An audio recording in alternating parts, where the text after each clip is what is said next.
Lionel Mallard nous a rejoint, il est directeur général de Artemus. Bonjour. Bonjour. Qu'est-ce que c'est qu'Artemus? Artemus est un cabinet conseil en stratégie et en marketing spécialisé sur, et quasiment exclusivement spécialisé sur les secteurs du tourisme d'affaires et de l'événementiel. Pourquoi est-ce que les territoires s'intéressent à ce tourisme d'événementiel? Pour plusieurs raisons. D'abord parce que les territoires cherchent à obtenir le maximum de retombées économiques et on sait aujourd'hui qu'un touriste d'affaires, c'est à peu près 2 fois plus de retombées qu'un touriste de loisirs. Ça permet aussi à ces territoires de réfléchir à l'aménagement du territoire parce que tourisme d'affaires, ça veut dire aussi infrastructure dédiée à l'accueil de ces événements d'entreprise ou à l'accueil d'une rencontre sportive. Donc ça veut dire stade, palais des congrès, aréna.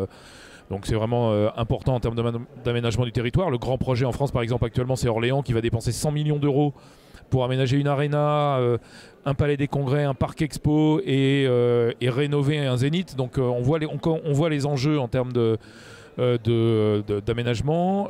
C'est aussi une problématique de lien social. L'événement, on peut favoriser l'émergence d'un festival qui permet de la rencontre entre les différentes strates de la société locale et territoriale. Donc voilà, il y a des objectifs de notoriété, des objectifs d'image.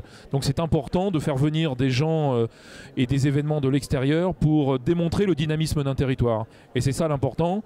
Quand on cherche des touristes, quand on veut chercher des retombées économiques, quand on cherche des habitants, et ben derrière on essaye de favoriser le dynamisme de son territoire. Alors vous dites favoriser le dynamisme, mais comment on structure une offre territoriale justement pour avoir de l'impact? Alors c'est vrai que c'est pas simple aujourd'hui parce que accueillir un événement, en tout cas l'accueil d'événements est hyper concurrentiel aujourd'hui. Toutes les villes, grandes, moyennes, voire même petites, essayent d'attirer des événements sur leur territoire. Donc c'est vrai qu'il y a un enjeu de concurrence.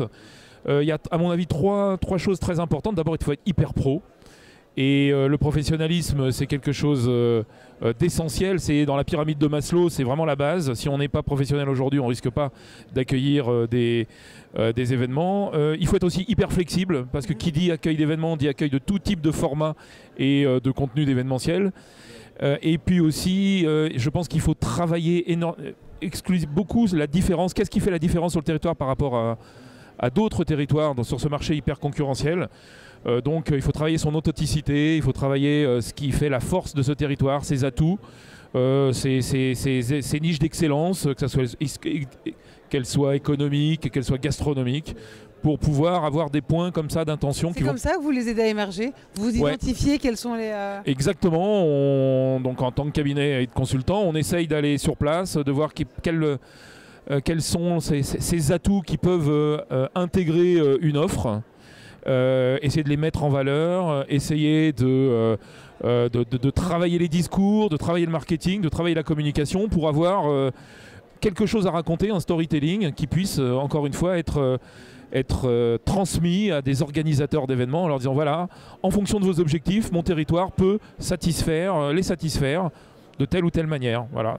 En fait, notre objectif à nous en tant que cabinet de consultants, c'est essayer que les territoires se révèlent à la fois à eux-mêmes, mais aussi également à l'ensemble de ce secteur événementiel et de la communauté des organisateurs d'événements. Une véritable ouverture. Lionel Mallard, merci. Merci à vous. Directeur général donc, de Artemus. Merci. Merci.